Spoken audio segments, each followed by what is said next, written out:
Hello, what's up? Welcome back dito sa channel ko. No? So, for today's video is, wait lang. I-introduce natin yung bagong content ng Nightghost, which is yung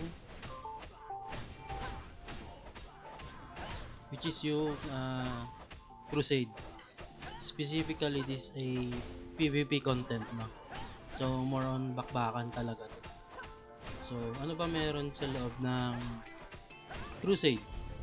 So, ito yung Crusade. Makikita nyo yung Crusade is dito sa menu nyo. Makikita nyo siya sa katabi ng Tower of Trials. So, as of today kasi, medyo ilang weeks na rin yung nakalipas mag-start yung Crusade battle. So, as you can see dito sa server namin or sa region namin, mas marami nang nakakuha ng mga domes. Even dun sa small and large dome. Mamaya discuss natin kung ano yung small at saka medium, medium yung small and medium domes dyan. So, sa Crusade, meron tayong apat na phases. Meron tayo unang-una, preparing. So, dito, sa preparing phase, dito mag-aasa din yung union nyo na kung sino yung maila-line up or sasabak dun sa camp na gusto nyong sakupin. For example, dito, for example, small camp muna tayo. Ito, sample ito. Ito actually nakuha ng union namin to. So ito, ang tawag dito is Earldom. Earldom is may tawag dito is small. Kumbaga, small camp siya. Then, if makuha nyo tong camp na to, or Earldom na to, meron siyang weekly income. So, pasok to sa union nyo. Crusade loot chest, ang laman niyan is for legendary, most legendary weapon, pang-craft, materials, then remnants, skill books. So, yan yung makukuha dyan. Then, 65k na guild coin, 100 pieces ng alluvial pouch, and 135 na Morion. So, yun. After preparing, so paano mag-prepare? Halimbawa, paano kayo mag-aayos ng lineup nyo kung ito yung gusto nyong sakupin? So, punta lang kayo dito sa menu, union. If union leader ka, makikita mo to, or kahit di naman union leader, pero pag union leader ka, ikaw yung makakapag-organize ng players na sasali within union nyo. So, yan. Makikita nyo yan dyan.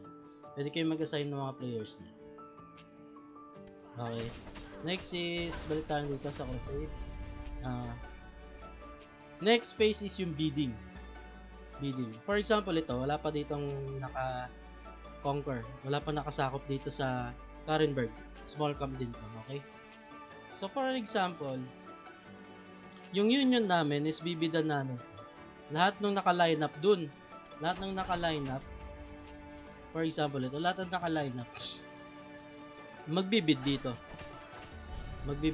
sa Karenberg. So, sino yung pinaka mataas na first to na pinakamataas ang bid, sila yung maglalaban dito. Halimbawa, union namin, nakabid kami ng 15 million. Then, the second union is nakabid ng 10 million. So, sila yung maglalaban dito. Ito sa small camp. Bidding men. Okay? After bidding dito, mercenary. Ano naman yung mercenary? Yung mercenary kasi dito, pwede kayo mag-recruit from other server. Kumbaga, pero within region nyo pa rin. For example, 203 kami, pwede kami mag-recruit ng mercenary sa 201 para ganun. Okay? Ano yung requirement para maging mercenary ka? At least level 50. Then, yung union nyo, hindi ka makakapag-participate doon sa binidan nilang dome. Hindi ka makakasali doon. Dito ka lang sa kung saan ka nila hinire as mercenary. Doon ka lang makakapaglaro ng Crusade. Okay. After mercenary, meron tayong conquest na tinatawag. Dito na yung mag-start yung battle within lahat ng domes. So, paano yung labanan ng battle? Unfortunately, di ko mapapakita sa iyo since wala pa yung wala pa yung ongoing pa lang yung preparation. So, ang laro dito sa Crusade is Capture the Flag. So, siguro naman familiar kayo sa Capture the Flag. So, ganun ang scorean dito. So, bawat dome may corresponds na weekly income if makuha nyo yan. For example, ito yung maliliit na shields na to. Yan, nakikita nyo yan, maliliit na shields. Small lang to, small. Okay? Small lang yung mga yan. Same lang sila na lahat na dito. Small lang yung mga yan. Pero meron tayong medium na tinatawag ito. Duke Dome naman ang tawag niya. Duke Dome. Makikita nyo parang castle na silver. Yan. Ito. Duke Dome yan.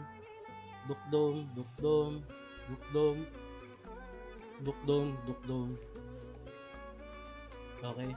Sa Duke Dome naman, pag nakuha nyo yan, possible na makuha nyo yung income is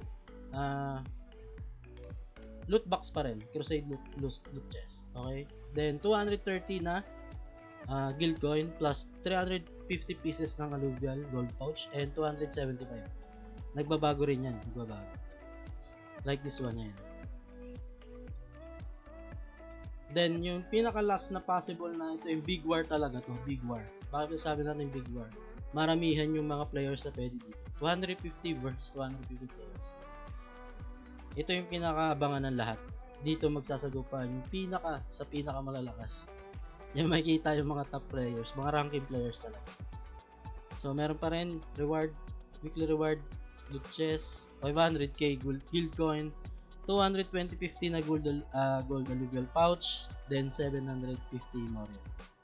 And meron din yang kasamang dayas. Okay. Nakita nyo yung dayas, guys. 400k. Doon, laki, di ba? Medyo malaki yan. So, paano ba sumali sa Crusade, guys? At least level 50 ka. Yun lang yung pinaka-requirement nun. Level 50. Nasa ano na lang yan. It's up to the union leader kung isasali ka or hindi. Siyempre, GR based to. So, malakas siyang kukunin nila. So, siguro, the near future, makakasali rin tayo. For the meantime, binabalasa pa nila yung mga sasali sa union namin. Okay. So, ayun lang guys, hanggang dito na lang. Unfortunately, di ko mapapakita sa inyo yung mismong video nung laban kasi ayoko naman ilagay yung ibang content ng iba dito sa video natin. So, yeah, that's it. Salamat guys sa panonood and see you sa next video.